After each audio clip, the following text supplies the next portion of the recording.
The IFP will be holding its National Policy Conference in Empangeni from tomorrow. For more, let's cross to our reporter Simphiwe Makhanya. Simphiwe, thank you so much for your time this afternoon. So what can we expect from the conference as it gets underway tomorrow?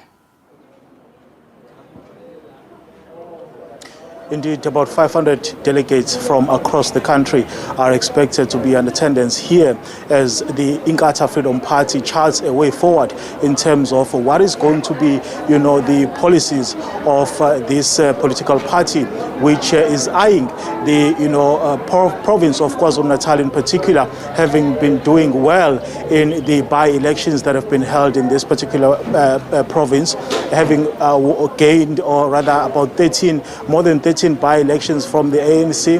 But of course, this is not about the elections, it's about the policy direction of this political party, and also an election strategy as we head to the 2024 general elections. And with me is the IFP National Spokesperson, Mr. Mkhuleko Hlengwa, who's going to perhaps first and foremost talk to us about what we can expect in the next 2 days, and also how the program is looking like.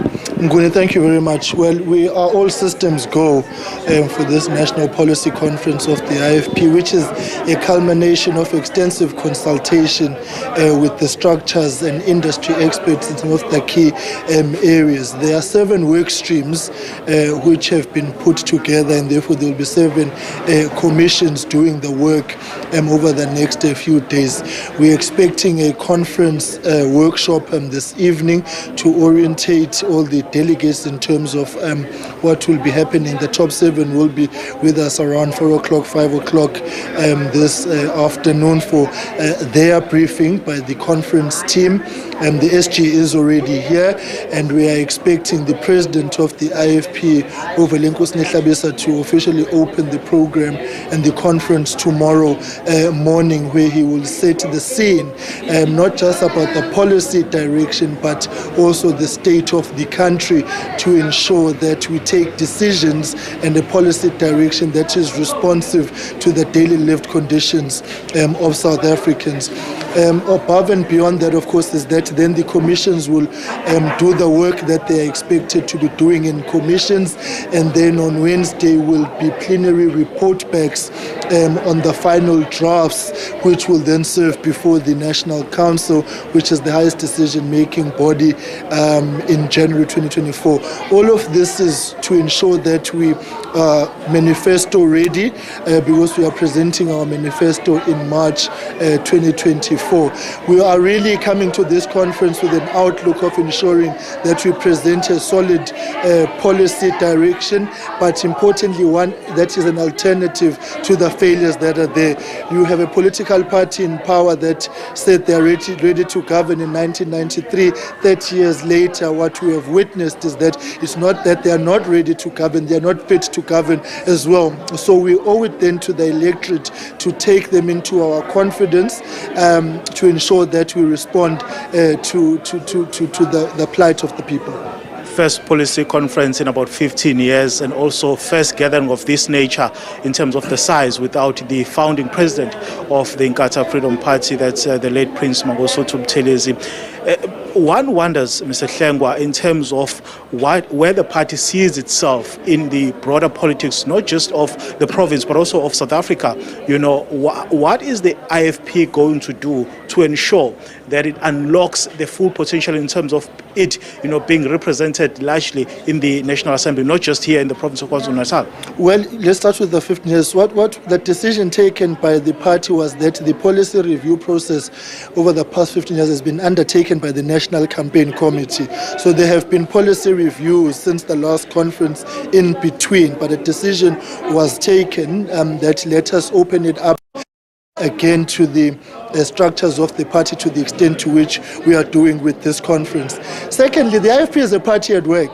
The IFP is a party united in its onward march to 2024 to ensure that we are a party that is decisive in its victory, and one which is going to play and make a significant role in the policy and governance trajectory and direction of the country.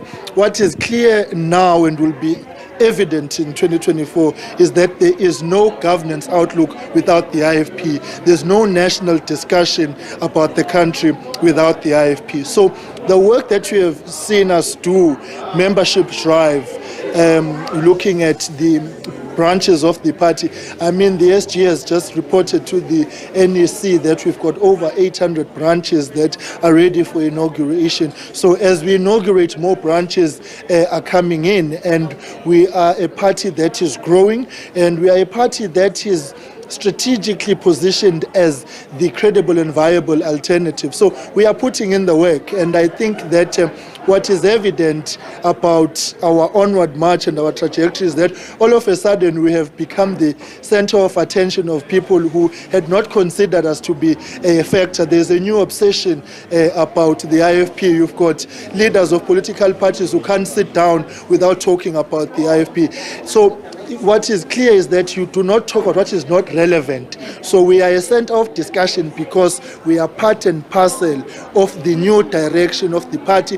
Pinangene made sure that he picks us up and we rose from the ashes. Remember the challenges that we have had as a party. And so there's growth, and Mabu Hlabisa is now continuing with that work. So South Africans, rest assured, we are a party at work, we work for you, and are going to be responding to the daily lived conditions of the electorate. Speaking about the growth of the party, the other concern that perhaps some analysts would have when they look at the politics of this political party, the IFP, would be that you are perhaps growing in a province like KwaZulu-Natal, but not so much in other provinces and nationally. Why is that the case? There's no party without a base, that's for starters.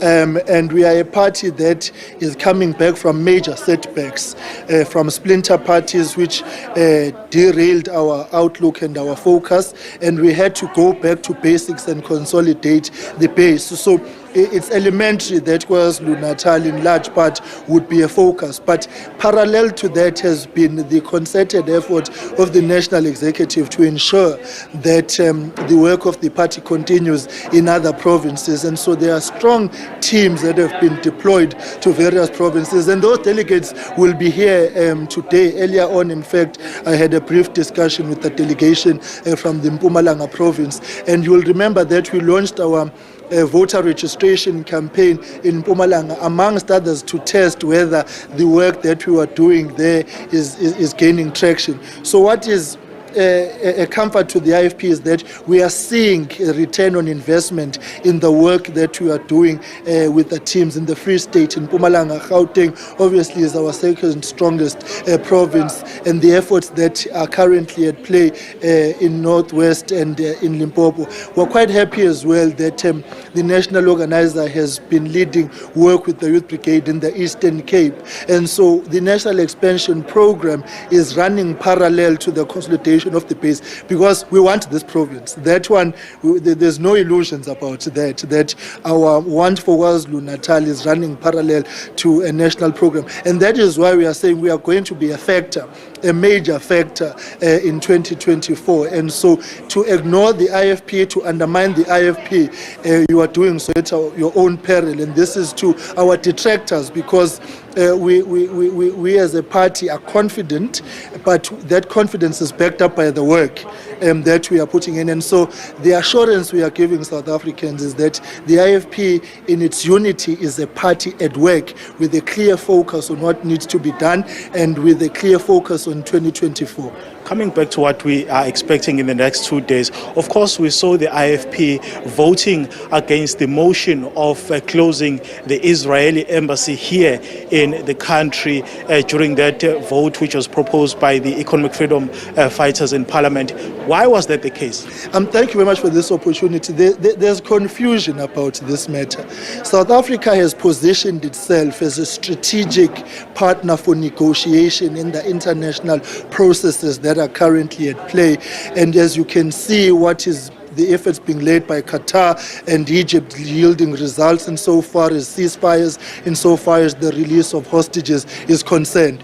Now, the logic of the IFP is that you cannot be at the negotiating table seeking peace, seeking stability in a fragile region. On the other hand, you are walking away from that peace process by shutting down an embassy.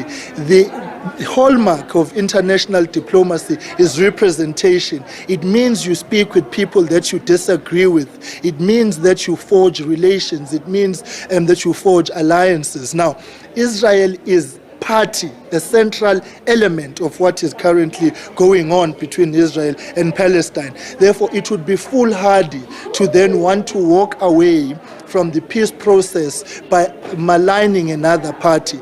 We remain steadfast as the IFP in the conviction and position that there must be a two-state solution of both Israel and Palestine, two independent states living side by side as per the 1967 borders. The IFP is firm in its outlook that there must be a cessation of hostilities. There has to be maximum restraint on the part of Israel, and that the negotiation process cannot just be Israel and Palestine. Hamas is needed at that table because we want a lasting peace solution. We condemn the violence that is currently playing out and the loss of life that we continue to witness. But circumstances dictate that we speak to everybody and that we bring all parties to the table. Therefore, voting against the shutting down of the embassy for us was because it would have been an irrational and regressive diplomatic position to do so. But at the same time, we need to push very hard as a country who has positioned itself as part of the negotiations that the peace process roll out. And so we are as a party quite confident in the efforts that Qatar and Egypt are currently leading, and we are adding our voice to the clarion call for peace, and we are adding our voice to the condemnation of the violence. And we believe that accountability must take place at an appropriate time. At this point in time, the focus of everybody must be peace, stability, and ensuring that there is humanitarian aid access to all affected parties, particularly women and children. So for us, it's easy to politic about this thing and slogan here, shut down an embassy. What do you achieve by that? You would have made a statement of protest and of condemnation, but it would not result in the kind of constructive discussion and dialogue that the region so desperately needs. So what we are saying is that let's not be excitable about this thing simply because it is able to invoke popularity for the purposes of votes. In fact, those who do that are using the people of Palestine as voting fodder. They don't have their interests at heart by the kind of course of action that they are following. So we believe that there has to be a far more constructive approach, and that constructive approach is ensuring that we bring all parties to the table. And in doing that, you can do that whilst condemning the violence. You can do that whilst calling for accountability and ensuring that there's a cessation of hostilities. Diplomacy is not a schoolboy's picnic. It's not something that you do just one. It has to be a deliberate effort in this, and we believe the efforts of the United Nations as well have to be backed up in this regard. So a two-state solution remains the policy outlook, and I'm pretty certain that conference will, in the international relations portfolio, affirm and assert that position as well.